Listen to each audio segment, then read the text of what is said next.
What a game that was. The Oklahoma City Thunder get another win, this time over the New York Knicks on Sunday morning, as SGA goes for almost 40 points, and Josh Giddey goes for a triple-double in his second game at Madison Square Garden, the second triple-double in MSG, joining Wilt Chamberlain as the only other player in the NBA history to have done that. This game was phenomenal on the offensive end. Let's talk about what this team can look like when it's all flushed out on the Locked On Thunder podcast, on the Locked On Podcast Network, your teams every day. You are Locked On Thunder, your daily Oklahoma City Thunder podcast. Part of the Locked On Podcast Network, your team every day.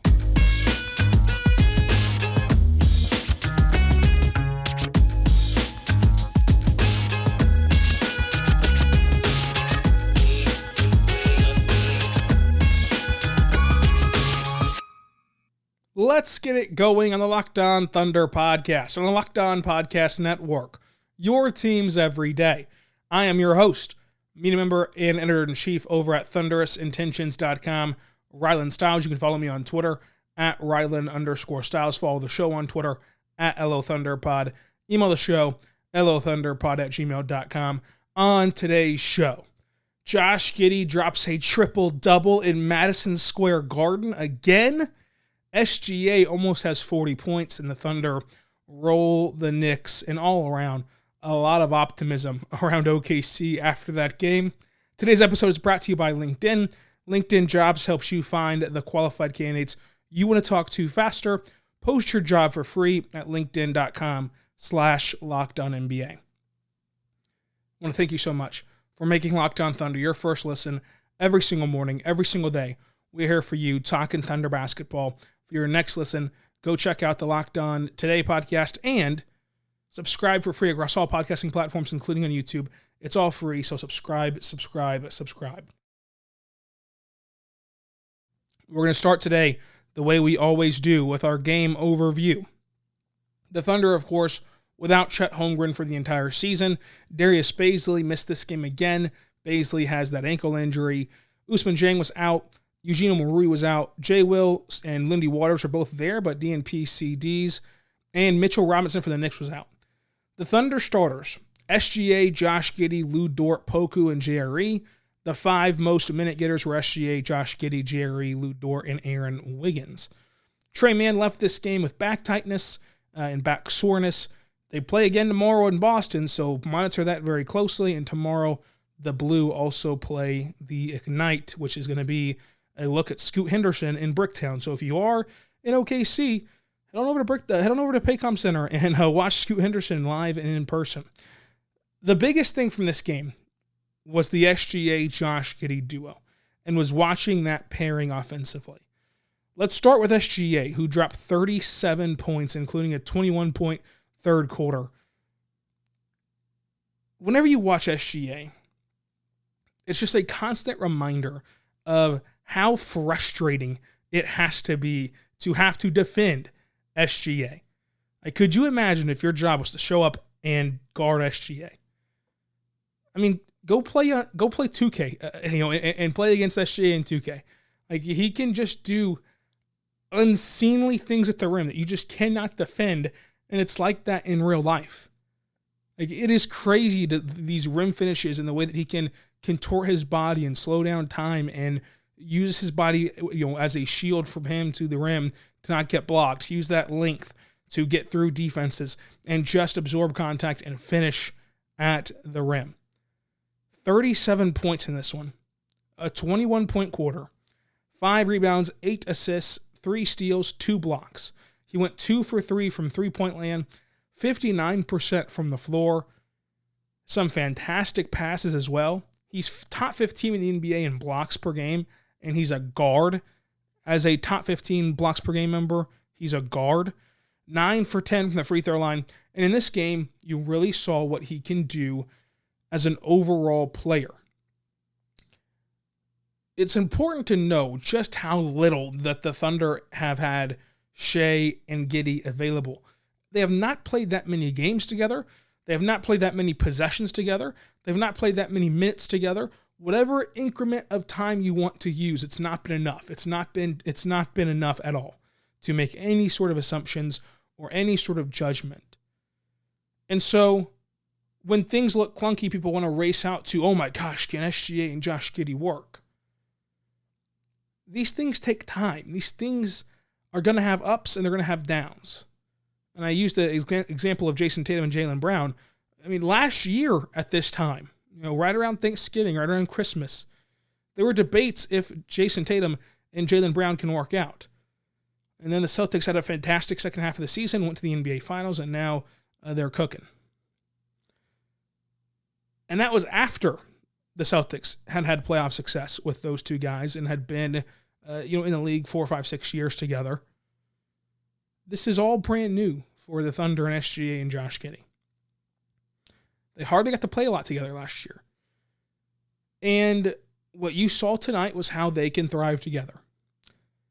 It's SGA setting off-ball screens and getting himself open and Josh Giddey facilitating.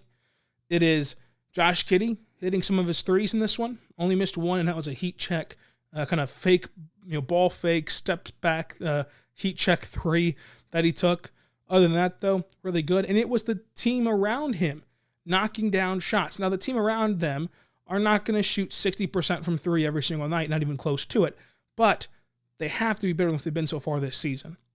And the Thunder drafted a guy in Chet Holmgren who shot 40% from three last year. They hired a guy in Chip England who is respected and regarded as the best shot doctor and three-point shooting coach and shooting coach overall in the NBA. So they've invested in that. And whenever that three-point shot looks good, surprise, surprise, this duo looks good together. This pairing looks good together. But SGA just continues to look like not only an all-star. Like at this point, the all-star's the given. He looks like an all-NBA player. And we keep kicking the can down the road, right? Small sample size. Let's keep giving it time. Let's Let's just see what happens. We're approaching a benchmark here. We've got the 10-game benchmark out of the way. Another benchmark is Thanksgiving. Another benchmark is Christmas. Another benchmark, of course, is the All-Star break. Like, we've gotten that first plateau out of the way, and he's still doing it. He's still playing like an all-NBA level. No sign of slowing down anytime soon. I think he'll reach that second benchmark with Thanksgiving, being another target date. Like, SGA is just playing at an all-NBA level. He's playing at an MVP level, honestly. He looks like a superstar. He looks like a superstar that is going to be able to be built around. And the Thunder have envisioned this entire time. Now, it's happened rapidly, but the Thunder have a guy in SGA who can conform to his environment. If you need SGA to be a ball-dominant isolation guy that kind of stops everything and is heliocentric, he can do that. He can also, though, play off ball. He can also play in a three-guard lineup like he saw with his first year in OKC. He can also score as a kind of a cutter or as a catch-and-shoot guy or kind of being set up by his teammates. Like, he can do everything.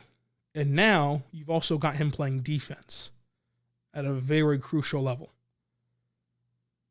So it is just jaw-dropping to watch SGA play in these settings and play in these games and kind of have all of that materialize. Because when we've been talking this whole rebuild about you've got to find your star, SGA is your star, and you've still got two guys with a lot of upside, plus the 2023 pick, plus all of your future draft capital. You've got a superstar in SGA. You've got one. You need two or three in the NBA to win. You got Chet Holmgren, who a lot of people think has star power. You got Josh Giddey, who just keeps getting triple-doubles and frustrating opponents and has potential himself at only 20 years old. And you have a mountain of draft picks still. This game was just a snapshot of what the future of the Thunder can look like. Again, they're not going to shoot 60% from three tomorrow against Boston or the rest of this week.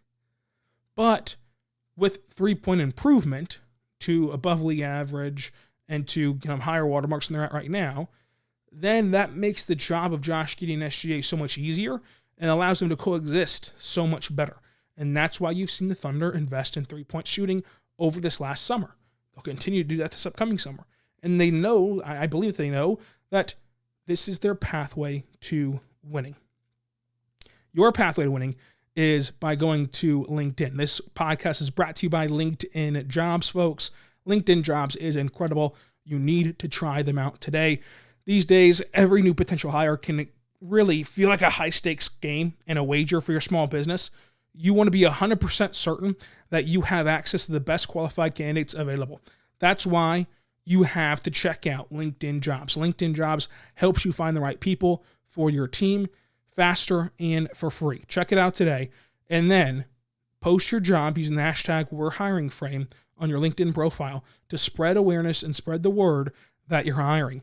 They have simple tools like screening questions that make it easy to stay focused and have candidates with the right skills and experience for you.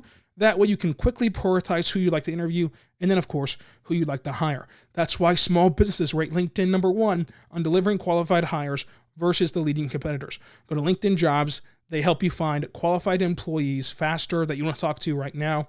Go post your job for free at linkedin.com/LockedOnNBA. That's linkedin.com/LockedOnNBA to post your job for free. Terms and conditions do apply.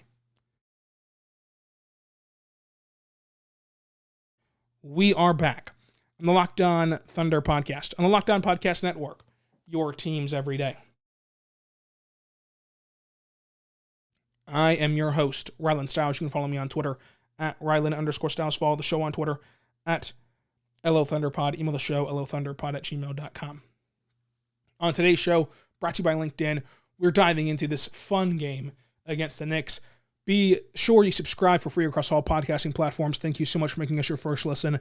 Every single morning, we're here for you talking Thunder basketball on YouTube and all other podcasting platforms. Subscribe. It's all free wherever you get your podcast from. Well, we talked SGA, who dropped 37 points and did not hardly play in the fourth quarter. Could have had a 40-piece if the game warranted it. He was mesmerizing in that third quarter to score 21 points in the frame. But Josh Giddey was really good. And folks, I've tried to tell you, he had that ankle injury that held him out for about a week, and then people were quick to raise concern, raise issue with the way that he played in his first couple of games back. But I told you, he's a young player. He's going to figure it out. He's going to get more comfortable getting away from that injury. And these last 3 games have shown that. But especially tonight, in MSG, I even tweeted it out. I tweeted out how it's fun to watch young players go play in MSG because there's just something about playing in the Mecca that gets young players really excited and playing at their best of their ability. And Josh Giddey goes for 24 points, 12 assists, 10 rebounds, and only 3 turnovers with just 1 foul charged to him defensively. He went 2 for 3 from 3. Again, the one missed 3 was a heat check. The floater was working all night for Josh Giddey. He only missed 3 shots all game inside the arc. He shot 71% from the floor. This is his second ever game at Madison Square Garden and his second triple-double at Madison Square Garden. He and Wilt Chamberlain are the only players in the NBA to lock a triple-double in the first 2 games played at Madison Square Garden. The Thunder offense, led by SGA, led by Josh Giddey, scored their most points since 2018, January 20th, 2018. This game had the Thunder clicking on all cylinders offensively. And you saw what the writing on the wall can be for this duo. With Josh Giddey, it was impressive to see him finish at the rim at such a high clip and kind of use his newfound body, newfound strength that he's worked on all offseason to the best of his ability. Whenever you were watching this game, it just felt like any floater, any hook shot that he put up just was not going to miss. He was on offensively. And then he made those dazzling passes, like the cross-court passes. Having high velo on his passes was awesome in this one. This Thunder team played a fast tempo, an aggressive tempo, which they want to do, and that's why that they were building this team around a bunch of playmakers and a bunch of guys who can run and handle the ball and grab and go off the board. And also, once again, they had opportunities where off of a made shot, they're pushing it and creating a fast break transition point off of a made shot by the Knicks. They did that on multiple occasions in this one. And the Thunder they took the punch. Like the first quarter punch landed for the Knicks. They got up for this game, the Knicks did. It was a noon tip-off in New York. The Thunder had been there the night before, and it looked like they were dragging. It looked like, NYC nightlife got to them a little bit. That was the jokes being made on Twitter throughout the first quarter. And the Thunder responded. They got down, 13 points in the first frame. The Knicks set a franchise record for 48 points in that first frame, and yet the Thunder still were able to take the lead, regain the lead, and win this game, and set watermarks here offensively. Like, that kind of mentality and ability to weather the storm, both as a coaching staff, as players, those are the things that, we might forget about when the year is over with. We might forget this game happened in New York. We might forget the game against Toronto. We might forget the individual nitty-gritty performances from each of these games. But big picture-wise, these are the things that stack up, and you can reflect back to, in 2 years or 3 years from now, whenever the Thunder are getting over that hump and getting into these contending moments. Now, who knows what the rest of the season holds? I want to caution everyone from being reactionary, just like I did after they lost 3-4 straight games, right? This is the same team that lost a tough one in Detroit, lost a tough one to the Bucks, and then all of a sudden found it on Friday night against Toronto. Like, these things are going to be fluid, up and down, so don't kind of crown this team as a play-in team after these last two games, but also don't be afraid to embrace these two games. These were very fun games where this young team showed you their potential. But they'll get more consistent as they get older, as they get more mature, as they get more games under the belt together, as they get more comfortable with each other.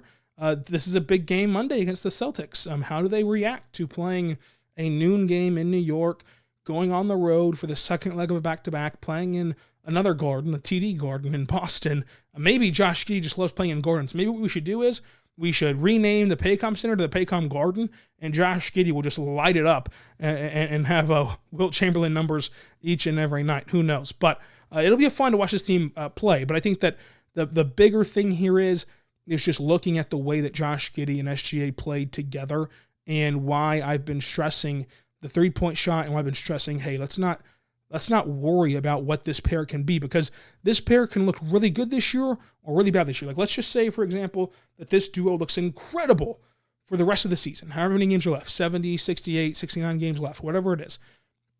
They just look incredible. They just look like gangbusters.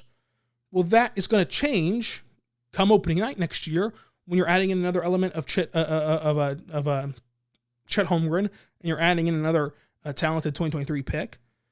Just as if they look awful the rest of this year, which I don't think will happen, but if they do look awful the rest of this year, that is all going to change once you add in Chet Holmgren, who, by the way, didn't have a boot on in New York and was taking warm-up shots in New York without a boot on. There's a few videos of that circulating on Twitter from fans that were there. Go check it out. That was awesome, encouraging. I still think that it'll be out for the year, but of course, it's just fun to see these little tidbits of improvement from his rehab and recovery along the way for Chet Holmgren. But with Chet Holmgren being back in the fold, that'll change the dynamic of this. But it's good still to see that this thing can work whenever the teammates around them are making their shots and making their threes, and it spaces the floor for both of them, who both are going to be playmakers who score primarily at the rim and in the mid-range. Like, it's going to be really good to see kind of what they can do. And, of course, Josh Giddey. He's still 20 years old. He goes 2 for 3, should be 2 for 2 from 3 in this game, but had that heat check. He goes 2 for 3 in this game. He's improved his 3-point percentage this year already. He'll get another full season to work with Chip England, get another full summer to work with Chip England, the first full summer to work with Chip England. Like, we are just scratching the surface on all of this. This is all just so bare bones, base level, that I cannot wait to see what it looks like when you add a year or 2 or 3 year layer to all of this concoction of players and these conglomerate of players that the Thunder have put together. So it's going to be fun. Subscribe to Locked on Thunder so you don't miss an episode about it. But coming up, let's talk Lou Dort, who built upon his good game on Friday. Let's talk Jeremiah Robinson-Earl. And let's just talk about just how wacky this game was as a whole.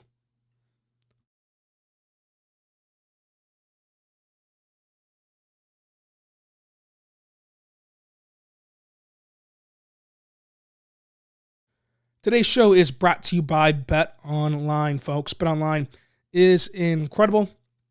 and it has everything that you're looking for as your number one source for sports betting info, stats, and news. Check it out today. Get the prop bets, get the odds, get the trending lines, get the previews, everything you need, podcasts, news articles for every professional and amateur league out there, from football to basketball to soccer to esports. We've got it all at betonline.net. Go there right now for the latest sport podcast as well as news. BetOnline.net has you covered this year with their odds. Folks, type in BetOnline.net, go to their sportsbook. It's this easy. You can bet on Monday Night Football tonight, which is Washington against Philadelphia. Washington is 10.5-point underdogs on the road in Philadelphia. You can bet on Thursday Night Football already, which is the Titans and the Packers. The Titans are 2.5-point underdogs in Green Bay. Check it out today. BetOnline, where the sports start. Go check them out today, betonline.net, for the latest odds, news, and scores around sports.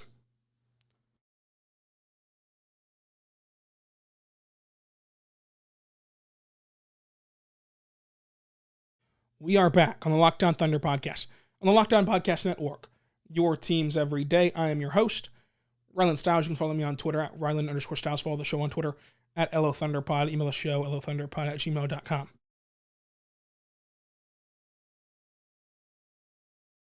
On today's show, brought to you by LinkedIn, we're diving into the Oklahoma City Thunder having a massive win on the road in the morning against the New York Knicks. Wow, it was interesting to see this team play against the Knicks at 11 a.m. in Madison Square Garden. That's exactly what they did, and Lou Dort continued to build upon his game against Toronto. Another thing that I've been saying this entire season is, look, it's rough, and you feel bad for him, and it's just not good. It's not going his way, but Lou Dort struggled the first 10 games of the season. Let's see what it looks like the next 10 games and the next 10 games. And so far, really good game against Toronto, really good game here against New York. 24 points, 3 rebounds, a block, 72% from the floor, 2 for 5, which is 40% from the three-point line, which was really good to see from Lou Dort. He did his job in this one. Did get hit with 5 fouls, so the fouling is still up team-wide, really, which Mark expects to come down at some point and kind of regress back to the mean at some point. But overall, this is a good game from Lou Dort. This is how you want to see Lou Dort play offensively and really find his role, kind of find his groove on the offensive end. Hopefully these shots continue to fall for him. Had some really nice drives in this one, really nice decision-making at the rim in this one. Overall, really good game. Aleksej Pokusevski continues to play well, and his corner shooting looks real. I want to give it more time. I don't want to rush this, but Poku in the corner shooting 43%. Overall, from 3, Poku has improved his three-point shot by 5%. In the corner, Poku has improved his three-point shot by 11%. He had 12 points in this one, 3 assists, 2 blocks, 1 block, 2 rebounds, and a steal. 2 for 4 from the three-point line, 62% from the floor. Poku just plays really good basketball now as a rotational piece and as somebody who looks the part of an NBA player. And that is such a quantum leap from where he was in years past. And you have to remember that, Poku is old in games played alone. Like, his age is like, 20 years old? I think he's going to be 21. Like the day after Christmas, I believe he's going to be 21 the day after Christmas. Like, he is still a young guy that still has to find his role in the NBA. He's 20 years old, almost 21 years old, coming from the second division overseas, barely, in a new country, new place, barely is big enough to play in the NBA. He's still putting on weight, still putting on his frame, and he's already made this much improvement and this much stride. Many people said he was 2 years away from being 2 years away of coming to the NBA, and he was here right away. And yes, it didn't look good right away, and it's just now turning the corner for him. But it's nice to see how good Poku's played in this season. Jeremiah Robinson looked awesome. 17 points, 7 rebounds, 3 for 4 from 3, 77% from the floor. He just plays a good brand of basketball for a team that needs spacing, especially as that stretch 5. Isaiah Joe looked toolsy, more tools than a Bob the Builder tool shed. Like 16 points, 16 minutes, 8 points, 2 assists, 2 steals, 3 rebounds, 2 for 5 from 3, and 50% overall from the floor. When Isaiah Joe gets opportunity, he has production. He came in and sparked the Thunder whenever they needed it the most. That first quarter was not going their way.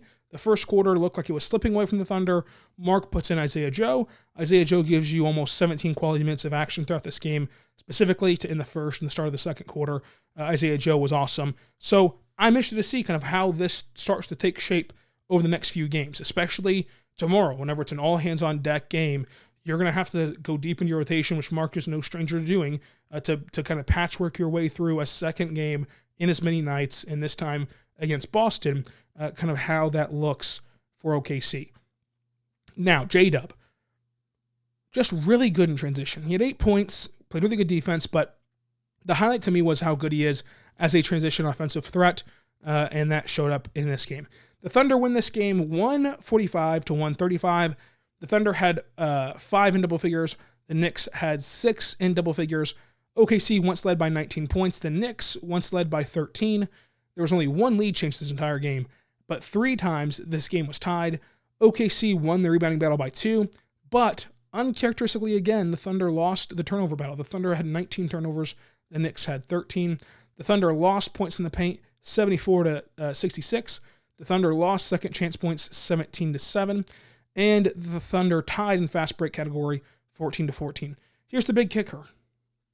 The Knicks had a franchise record 48 points in the first quarter. The Thunder had 43 points in the second and the third quarter. Each had 43 points in each quarter. And the Thunder shot 62% from the floor, 54% from 3, and 90% at the line. This is going to be one of their better shooting games, obviously, in all 3 levels. They have not been shooting the ball well from the free throw line of late. It's kind of been hovering around the 70s. You want that more in the 80s, hopefully, as you progress. And then shooting 54% from 3 with this team is incredible. And then 62% also is fantastic. At one point, the Thunder were flirting with the best ever they've ever shot in their history, which was very fun to watch throughout the course of this game. As the three-point number goes up, though, and it's not going to be as dramatic as 54%, but getting that closer to 37% a night, maybe 40% a night if you're lucky, 35% a night if you're right there, like that type of stuff right there, 35 to 40% per night from 3, that will lead to more success for your franchise cornerstones in SGA and Josh Giddey. And so I want to see how that number can rise throughout the rest of this season. The bet of the day was OKC +5. That obviously hit. MVP of this game, I could not decide. I put a poll up on Twitter to let you decide. You guys decided SGA, but of course, Josh Giddey deserves a hat tip. So here's what's on deck for Locked On Thunder. Your schedule the rest of the week. Tuesday, we're going to recap that Celtics game. Wednesday, we're going to have a mailbag podcast answering your questions. Thursday, we're going to recap the Wizards game. And then Friday, we're going to scout Scoot Henderson and talk NBA draft. I'll watch Scoot Henderson in person Monday and Wednesday as the Blue take on the Ignite. So I want to tell you what I saw on Friday about Scoot this season and about some fun college basketball stuff before the holiday tournaments start to kick off and tip off, and we'll preview all those as well. So make sure you're here. The way that you be here is by subscribing for free to YouTube or any other podcasting platform that you listen to. It's all free. You'll get a podcast every single morning talking Thunder basketball and after every single game. So make sure you subscribe. Follow me on Twitter at Ryland_Styles. And until tomorrow, be good and be good to one another.